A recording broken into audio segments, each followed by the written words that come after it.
What's up, everybody? My name is John Bautista, and you are listening to the next episode of the Marriage Savvy Podcast, where we believe that being savvy about your marriage can help you not get finessed by it.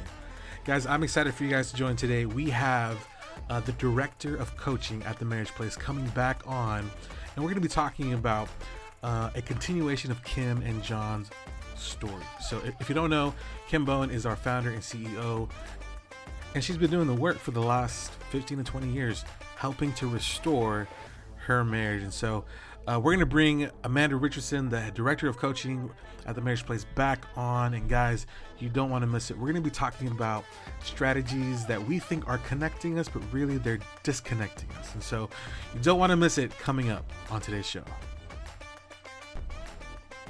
The Marriage Savvy Podcast is for informational purposes only and should not be used to diagnose, treat, or act as medical advice.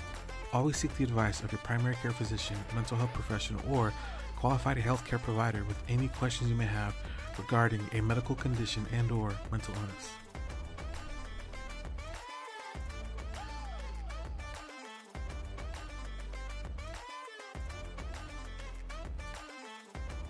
As I work with clients in session, I like to explore, and if Kim and John, you're open to kind of reflecting on your own disconnecting strategies.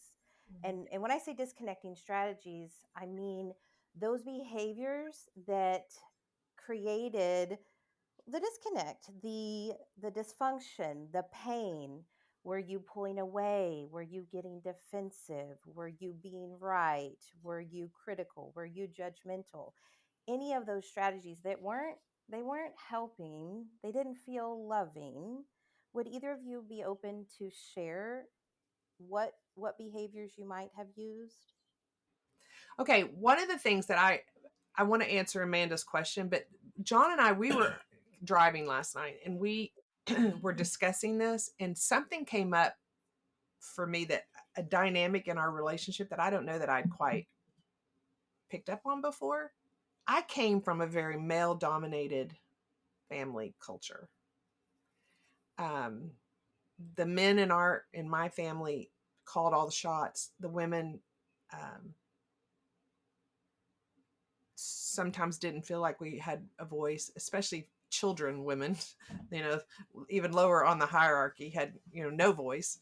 And the men were, they led with anger energy, And John came from a family where the women took that role. The women led with this angry energy, this it's my way, is the right way kind of thing. And so it was not really so much anger as it was that's probably fair. Yeah. More of a superiority. I know the way to do this. This is the way that it should be done. Kind of that being right. Right. Mm-hmm. Yeah. And in my family, it was flipped. Right. And so when we came into our marriage together, I'm looking for that male dominating power to come into this relationship. If anything, to buck up against it, probably. It's not like I'm like, please lead me. I'm sure that I was ready to buck up against it. But I expected and wanted some of that push and pull, and I just expected that. And John came in expecting and wanting the female driven side of that. And so that was an undercurrent of our marriage that neither one of us saw coming and knew what to do with, or how to navigate or negotiate through that. And I see that play out in couples all the time. I felt like the way that I perceive it is that, Kim came from a family where she was the oldest child, and in order to be heard, she had to fight back. And she had to fight back against her dad. And I was the second child in a family of two women who were butting heads. And so she took the point where she has to fight for it. I saw what my sister did in the fights that she had with my mother, and I was like, no, I'm not doing that. And so I became conflict averse. conflict avoidant. And so you put those two together, and that's she's expecting me to come in and lead, and that she's going to have to fight that in order to get what she wants. She's going to have to fight it. But if I'm not fighting her, if I'm not putting up a resistance or putting out the leadership she wants to fight against, then she doesn't know what to do with it. And I didn't know what to do with I didn't know what to do with that because I was conflict avoidant. So Amanda, coaches and you all talk a lot about losing strategies and disconnecting strategies, right? So we mentioned earlier that in the beginning, our fights revolved around John's family's rejection of me or criticism of me, and us not knowing how to handle that. What I would do when I would feel wronged in the relationship, I think I swung both sides of the pendulum. Like I would either get upset, get quiet, and wait to see what, how's he going to handle this? What's he going to do? And that's going to prove his love for me and my value to him in this relationship. How well he handles that is going to prove that to me, right? And if I didn't feel validated or protected or stood up for or whatever, then I would either take the stance of, I don't need you. I don't need you. Obviously, I can't depend on you. You're not safe. So I became ultra independent. I don't need you. I'm going to handle it all. And then when you think you're going to need a partner, it won't be me that's going to be there to give you what you need or want, because the well is dry for me. So let me show you what that's going to feel like. It's a vindictive, hateful kind of retaliation. Yes. Yeah. Comes from a real hurt place of you think you know what you're doing. Let me show you what you're really doing. What this is going to cost you. And I don't even know if I thought through it that I was in reactive mode. And so I was just so hurt. And all I knew to do was just to say, I don't need. I can't get, I won't get, so I won't need. And sometimes it came from that place that doesn't sound quite so vicious, but it was in there. And then it might also go to, I would go on the full attack. I would demean him. I would say really horrible things to him about how a man should be or lead or be, and emasculate. I would emasculate him. I'm so embarrassed by that now. It was so mean. Or I would threaten divorce, or I would do all the things that really insecure, attached people do, right? Which is, we're trying to get their attention and trying to say, look, this is so bad that if you don't stop, you're going to lose this marriage. And it was a lot of empty threats that didn't feel empty. And just so much. Also didn't feel loving, right? It wasn't getting you what you wanted. No. Wasn't getting you closer to John. In fact, it was doing the opposite. Right. Which but you didn't know. I didn't know how much damage I was doing to him and to our marriage at that time by that behavior. So I would either come out fighting hot and heavy and scorch the earth kind of, I tell clients that's scorching the earth kind of behavior, or I would do it in a more seething, quiet way, but was still just as damaging. But what we were doing was training each other that we weren't safe to partner with. Right. Yeah. Hurting the relationship without knowing it. Not your intention, but definitely your impact. Yeah, and in some twisted way, you think you're helping because I'm going to show him how bad I'm hurting, and then he will. If I can show him just how much this hurts and how bad this feels, then he will change.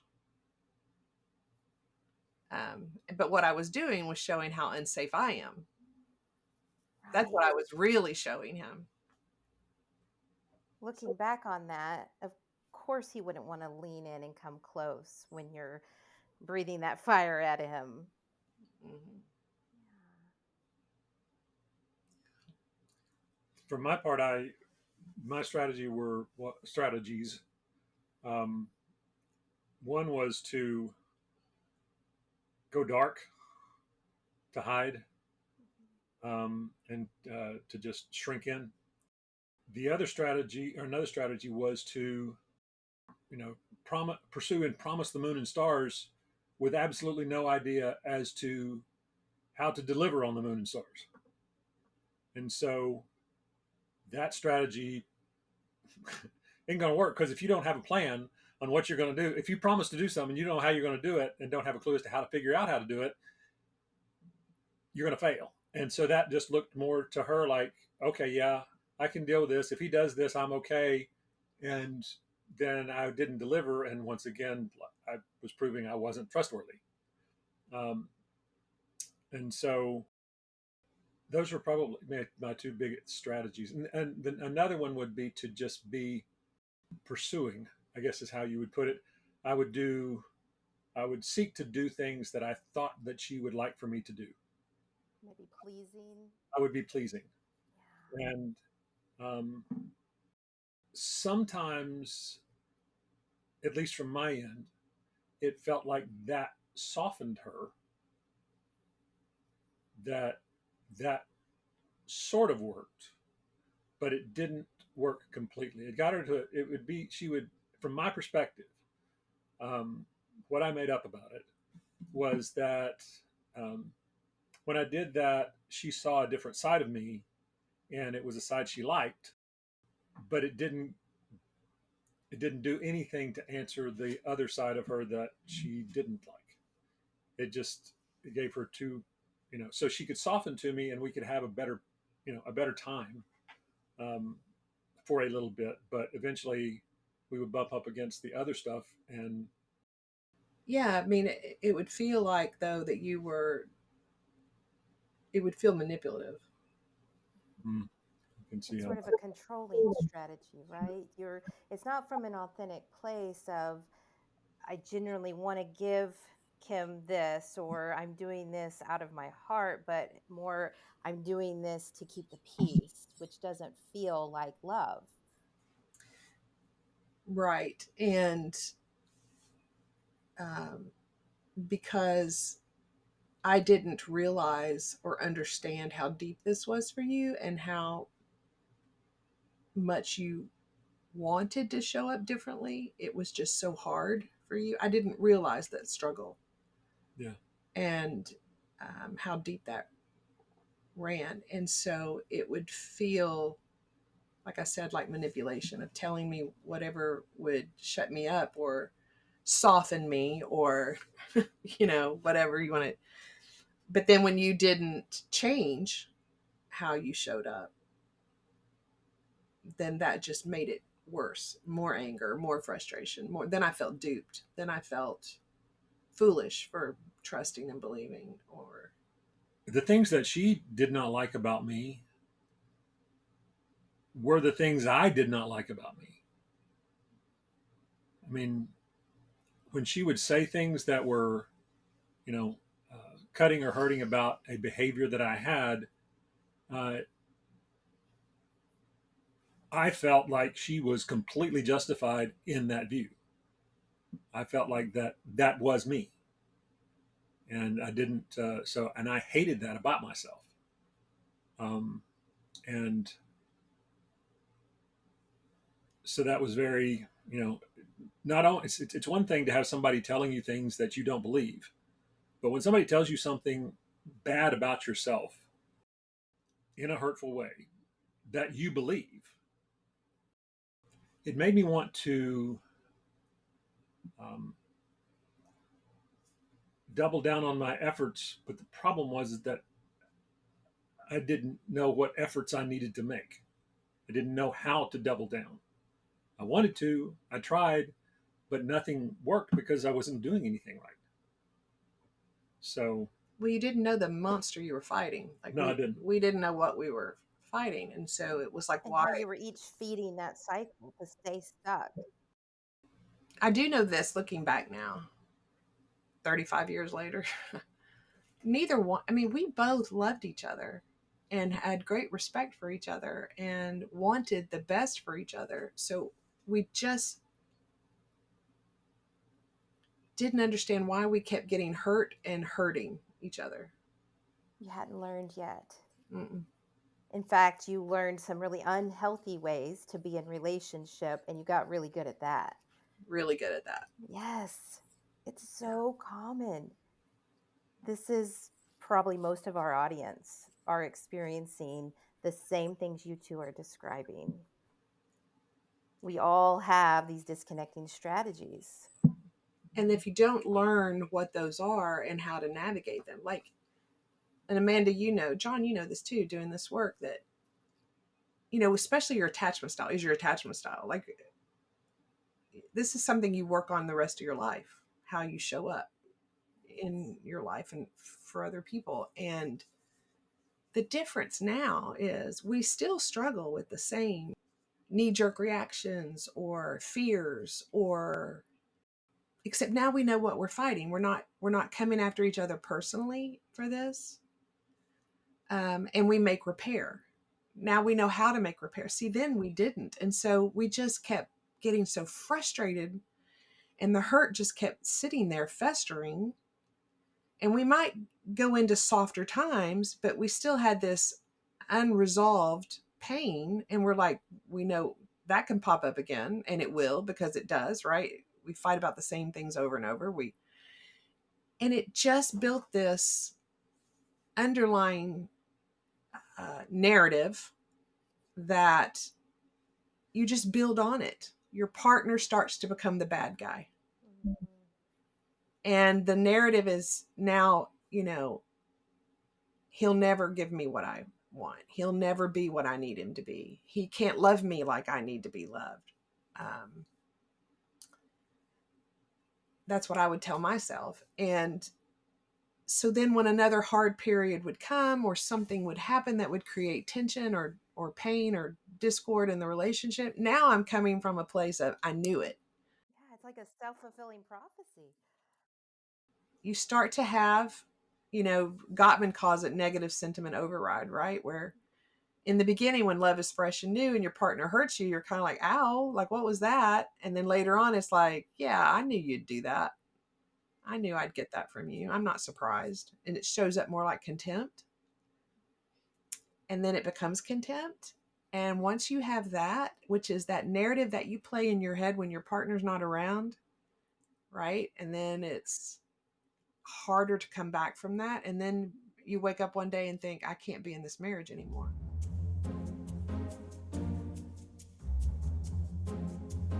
All right, guys. So we just got done playing this clip of Kim and John's coaching session with Amanda, and there were a lot of things that were going on. So, all right. So tell us more about what a disconnecting strategy is, and then help us understand how we can see that in Kim and John's relationship. Yes. So a disconnecting strategy really is anything that we do that is typically it's coming from a place of maybe fear or anger, anxiety, and we're really trying to get a need met, but we're doing it in a way that causes pain, hurt. It causes that gap in the relationship. And Terry Real, in his book, The New Rules of Marriage, he describes, he calls the disconnecting strategies losing strategies, and the connecting strategies winning strategies. There's a whole lot of all kinds of disconnecting strategies we use, but the ones he kind of lists out, and we can add this to the podcast link if it's helpful for the audience to have a little handout that goes through those 6 losing and winning strategies. But he outlines needing to be right. That's one. Being controlling, unbridled self-expression. That is just when you say the thing without a filter. You just say it really quick out of anger. Unbridled, man. That's a really nice way of saying being really blunt. Yes, really blunt, Yeah. but in a hurtful way. Retaliation, withdrawal, and defensiveness. Oh, that's interesting. So, just to make sure that I'm on the same page as you are, so a disconnecting strategy is when a rupture occurs, Or maybe when there's not a rupture, you're seeking to get a need met because there's some sense of fear. Maybe there's a felt distance, but you're trying to get a need met. And by getting this need met, you use these losing strategies, things that really don't help you or help the relationship. Um, and these are some of those. And yeah, I mean, like that would make sense. Like we're trying to connect, like we want each other, like we want to be with each other. Yeah, the need is often attention, affection, appreciation, acceptance, allowing, connection. We want it, we're trying to get it, but we're doing it in a really unhealthy, Mm, disconnecting way. It's mm. hurtful to the relationship. Man, that I can I can feel like a lot of our listeners saying, "Oh, like John, maybe I've done that." Right? Maybe I participated in some of those. You know We what's all funny? do. Yeah, no, that's for real. Honestly, there was something that Kim said in the clip that we just showed, and that was she would use hurtful words, Mhm. and she said, "I would scorch the earth." Yes. Right? Yeah, And she was aware of the pain that she was causing, maybe not in the moment, right? She's right, reflecting back on right. that disconnecting strategy. Right. She looked back and she was like, "Man, I just feel so embarrassed that I even did that."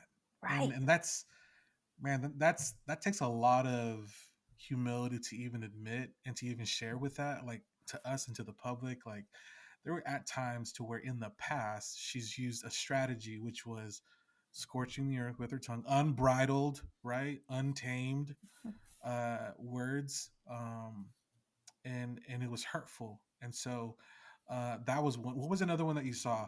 Do you remember John saying something that he would hide, that he would kind Yes, of like that retreat? hiding strategy would be Yes. withdraw. And Terry Yeah. Real talks about there's aggressive withdrawal, like physically just turning around and leaving the room, or passive withdrawal, where you're just kind of going along to get along. Some of those pleasing strategies that John also talks about, the placating. Yeah.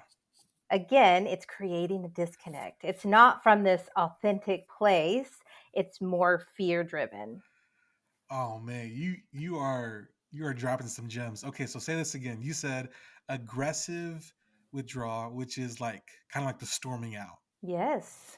Yeah. right? Just Oh my hanging up the gosh. phone, just aggressively leaving the conversation or the relationship. Yeah. And then passive, which is going along so that things are cool. Mhm. Let's just move on. Just keep the peace. Just keep the peace. You know what? I could see like a lot of people saying, like sending those texts of like K. Yes. Right after this like long request, can you please, put the dishes away? K. Yeah, right? That's a very Yeah. passive way, Yeah. and it's disconnecting, right? They're not Yeah. continuing the conversation. Yeah. Mhm. Yeah. Absolutely. Kim also mentioned something about becoming hyper individualistic. She said, you know what? I'm not gonna need you anymore Mm. because you're not meeting this need of mine. And so in some way, which I think she was saying, you know what, this will teach him, but that not only hurts the relationship and John, but that actually hurts herself because in some way that's dismissing her own feelings. She's saying, you know what, I'm gonna cut my own feelings off. Yes. Yeah. It's a form of withdrawal and also retaliation. Oh, I'm that's gonna true. Yeah, that's I'm right. gonna basically leave the relationship, just go be hyper independent, take care of Mhm. myself. Yeah. But how is that contributing to the health of relationship? It's not. Mm, yeah. Man, I just from all the sessions that we've had at the marriage place, there's just so many people that are just trying to connect. All of them are just trying to connect. They want to get back to what an episode later says is their home, right? Their Yes. their togetherness. That Um, warmth, that yeah, connectedness. Yes. yeah. So what I was thinking is sharing how typically in a early very first coaching session a coach or myself is going to sit down with the individual or the couple and work with them to identify their go to disconnecting strategies. Because, like I said, we all have them, we all use them, but most of us, especially our clients, are not aware of the disconnecting strategies that they're using that is causing the pain, the lack of connection in their relationships. So just sitting down in a coaching session and reflecting, we even do a little assessment with them that the Marriage Place has adapted based on Terry Reel's New Rules of Marriage.